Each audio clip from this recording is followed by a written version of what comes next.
Alright, magandang hapon po sa inyong lahat mga kababayan. Batang Maynila to. It's medyo nakakakilabot itong post ng isang nagngangalang Jude Casimiro. Yan mga kababayan, no? Tingnan nyo sa screen. Sabi niya may mamamatay isa sa TBJ soon. So hindi natin alam kung ito ay isang hula o isang pagbabanta. Pero bago natin pag-usapan ito mga kababayan, balikan muna natin yung nangyari kanina dyan po sa online views. Balikan natin, tingnan natin kung sino ba sa Itbulaga at dito sa Tahanang Pinakamasaya ang mas tinangkilik at mas pinanood ng sambayanang Pilipino. Kasi sabi nung isa, sila daw ang number 1. Kaya ito, tingnan natin kung ano talaga ang totoo. Alright, so ito mga kababayan ano to, rumble na. Hindi na po natin ito total kasi obvious naman kung sino ang ang mas lamang base sa numero. Siguro magtabi na lang kayo ng calculator sa Gedli. Habang pinapakita ko, add nyo kasi nagka-rumble na to sa Facebook at sa YouTube. Ito mga kababayan, nakikita natin sa ating screen. Ito po yung live ng TV5 sa Facebook. At ang nanonood mga kababayan sa Facebook, TV5, live stream ng Itbulaga, 8,200. Sa Facebook po yan, TV5. At dito naman sa TVJ, Facebook page, ang nanonood po ay 8,200. At dito naman mga kababayan, dito sa rescue ng Tahanang Pinakamasaya Kapuso stream. Bale, nung nakaraan kasi, nung Sabado, nung unang episode ng Tahanang Pinakamasaya, hindi po sila inilive ng GMA. Pero dahil po nung isang araw, kahapon, ay ang nanonood lang sa Tape Incorporated ay 2 piraso. Naawa po itong GMA at ginawa nila, ni-live na rin nila itong Tahanang Pinakamasaya. So ito mga kababayan, nag-live sila January 12, 2024, Tahanang Pinakamasaya. Ang nanonood po ng kanilang programa po ng Tape Incorporated ay 3,100. Kahit papano nadagdagan ang nakapanood. Kasi mga kababayan, kung hahayaan lang ng GMA na itong Tape Incorporated ang magla-live, naku po, Diyos ko. Wala po talaga nanonood Kaya pasalamat kayo dito sa GMA. Itong Tape Incorporated, magpasalamat kayo sa GMA. At kahit papano, nakaalalay pa rin sa inyo itong GMA Kapuso. Pero sa tingin ko naman, ginagawa lang nila ito, syempre, dahil nagbabayad kayo sa GMA. Bagamat nababalita nga na laki-laki na ng utang nyo sa GMA, tingnan nyo kahit papaano labs na labs pa rin kayo ng GMA. So yan mga kababayan, 3,100 ang nanonood dito sa Kapuso live stream ng Tahanang Pinakamasaya ng GMA Network. At dito naman sa Facebook, Tape Incorporated mga kababayan, ang nanonood po 478. Yan, tuwan-tuwa pa tong host na ng Tahanang Pinakamasaya. Yan, talagang tuwan-tuwa siya kahit ang nanonood lang ay 478. Ayan. Nakatalikod na si Attorney Angas. We'll make sure that you feel good this Friday dahil tuloy-tuloy ang Anli Saya at Anli Sorpresa dito sa Tahanang Pinakamasaya. Sana nga naging maganda pakiramdam na itong 478. Ayan. At dito naman sa YouTube mga kababayan, Itbulaga live stream TVJ on TV5. Ito po yung live stream ng TV5, ang nanonood 62,000. At sa TBJ naman, TBJ YouTube channel, yan po, January 12, 2024, Itbulaga live TBJ on TV5, ang nanonood 31,000. So kapag pinagsama-sama mo itong live stream ng Itbulaga sa YouTube at sa Facebook, lampas na po itong 100,000. Concurrent mga kababayan na 100,000 sabay-sabay na nanonood dito sa Itbulaga, YouTube at Facebook. At ito mga kababayan, itong tahanang pinakamasaya na pinag-usapan natin nung nakaraan, na ang nanonood lang ay 2 piraso. Kaya pinagsabihan natin yung mga tape everyday dependent na ayusin nila yung kanilang trabaho. Biruin ninyo, yung tahanang pinakamasaya, yung pinagtatanggol ninyo, 2 lang ang nanonood. Tapos kayo papetiks-petiks lang, pa-post-post lang kayo, agala-agala lang. Ito si tape everyday dependent, nakita ko nanonood dun sa sa live ng dun nasa APT Studios kausap yung ilang vlogger ng tahanang pinakamasaya. Naglolokohan sila pare-parehas yung mga ganun, hindi na natin papatulan. Ang ginagawa lang naman natin, yung mga sinasabi nila, kinokontra natin, lalong-lalo na kung mali. Pero yung mangyayaring bardagulan, na kung ano-ano sinasabi, wala naman ba siya, hindi na natin papatulan yan. So, from 2 na nanonood, ito mga kababayan, congratulations dumami na sila. Ayan po, 116. Siguro na i-share to ng bonggang-bongga ng mga tape everyday dependent.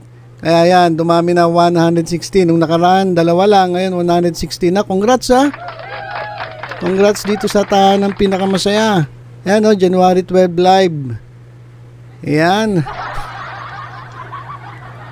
116. Yung dun sa Itbulaga, 100,000. Tapos sa kanila ilan? 116 plus 3,100, sabihin na natin 3,200 plus yung 800 ba yun? O 800.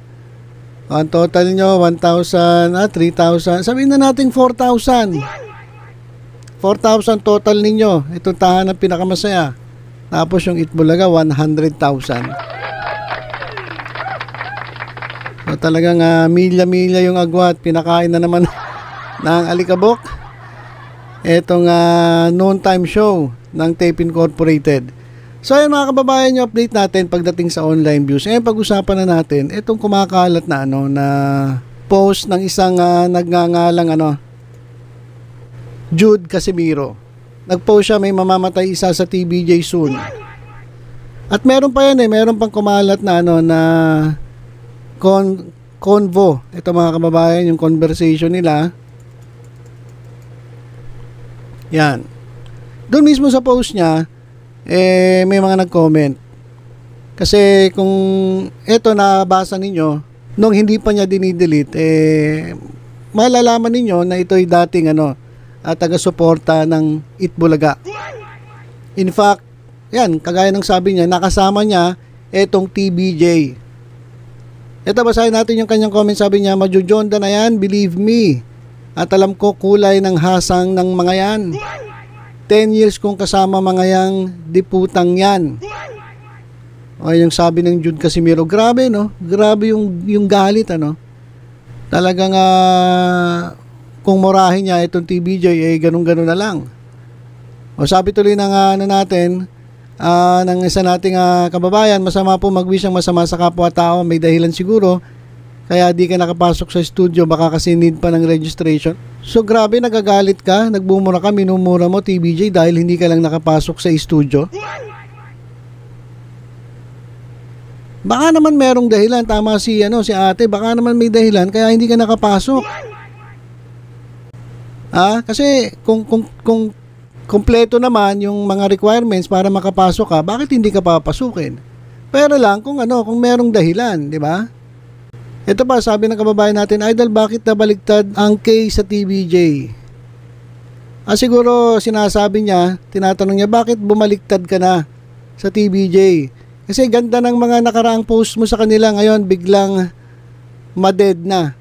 So, kung titingnan mo yung mga post ni Jude Casimiro, mga previous post, talagang suportado niya TBJ. Pero sa isang iglap, biglang nagbago. Siguro ito nga yung dahilan, baka hindi siya nakapasok sa studio ng TV5. Na hindi naman natin alam ang dahilan kung ano talaga, bakit hindi siya nakapasok. Pero alam niyo mga kababayan, eto pa lang si Jude Casimiro. Siya yung nagpo-portray ng Prinsipe K. Dyan sa sa Enteng Kabisote. So matagal na kasama ito ni Vic Soto sa mga pelikula. Si Prinsipe K, kung natatandaan ninyo, ito yon si Jude Casimiro. Na syempre nagkaedad na. Kaya nasabi niya na for 10 years nakasama niya itong TBJ, lalong-lalo na si Vic Soto. Hindi natin alam kung anong klaseng samahan meron sila. Pero dun sa post nga niya, grabe alam ko kulay ng hasang ng mga yan. 10 years kung kasama mga yang diputang yan. So galit na galit, gustong manakit etong si Prinsipe K. Ngayon na ito lang naman tanong ko, bakit sa loob ng 10 taon, ngayon ka lang nagsalita? Tagal mo pala kasama TBJ, bakit ngayon ka lang nagsalita? Sabi nga ng iba, baka umi pa lang yan, baka nagpapapansin. O baka pwede naman na ito ay ginagamit ng kalaban. Kasi kung papansinin ninyo mga kababayan yung mga post niya, okay naman yung mga post niya previously. Tapos biglang nagbago So pwede, baka siya ay ginagamit ng alam nyo na kung sino, di ba? Baka siya ginagamit para maging kasiraan dito sa TBJ. Pwede yun Kasi biruin mo, tagal-tagal mo na nahimik, tapos bigla kang susulpot. At kung ano-ano sasabihin mo laban sa TBJ, pero kung titingnan mo yung Facebook page mo, ang gaganda ng post mo biglang nag-iba. Anyari? So, pwede yun. Pwede nga ginagamit ito nung kabila. Kasi na sila kumbaga desperado na sila diba? Kaya yung iba, ang ginagawa nila, personality na, yung sinisiraan nila. Kaya lang nakakalungkot mga kababayan. Nakakalungkot kasi biruin mo 10 taon kang 10 taon mong kilala itong TBJ. Ilang pelikula ang nagawa nyo ni Bossing Vic Soto. Noong mga panahon na yan, sikat na sikat si Bossing. Diba? Tapos nabigyan ka ng pagkakataong makasama sa pelikula. So diba dapat maging mapagpasalamat ka. Yung pagkakataon na yan, bihira lang mabigay sa sa iba Pero sa'yo, naibigay. Tapos ngayon, biglang ganito. Biglang pagmumurahin mo etong TBJ. Bigla kang susulpot, biglang gagawa ka ng issue. Tapos meron pang ganito, may pagbabanta. May nabasa ako sabi niya, sa sakit daw. Sa sakit. Pero paano sa sakit? Ang lalakas pa ng TBJ. Ito ay ano to, banta? Pinagbabantaan mo itong TBJ? Nako. Alam mo Brad, sa totoo lang, para kang kumuha ng bato tapos ipinukpok mo sa ulo mo. Kasi dami-dami mong kakalabanin, TBJ pa. Tapos ganyan magpo-post ka ng ganyan. Tapos buburahin mo. Bakit natakot ka? Natakot ka na mabalikan ka. Ayan kasi. Alang Jo. Papansin pa more. Paggamit pa more. Nako. Alam mo Brad, nakakaawa. May edad ka na May edad ka na Dapat ang ginagawa mo, kabutihan Para at least mapalapit ka sa Diyos para in case na may mangyari sa'yo, bigla ka na lang maganyan. Kasi lahat tayo dadating dyan di ba? Yun, sigurado ka na sa langit punta mo. Pero ito, tanda-tanda mo na magaganyan ka pa, wala na. Imbis na sa langit punta mo, dun ka kaya kay Taning, di ba? Alright, so yun lang mga kababayan, tutok-tutok lang sa Batang Maynila to ay sa ibang updates. Ingat po tayong lahat. God bless.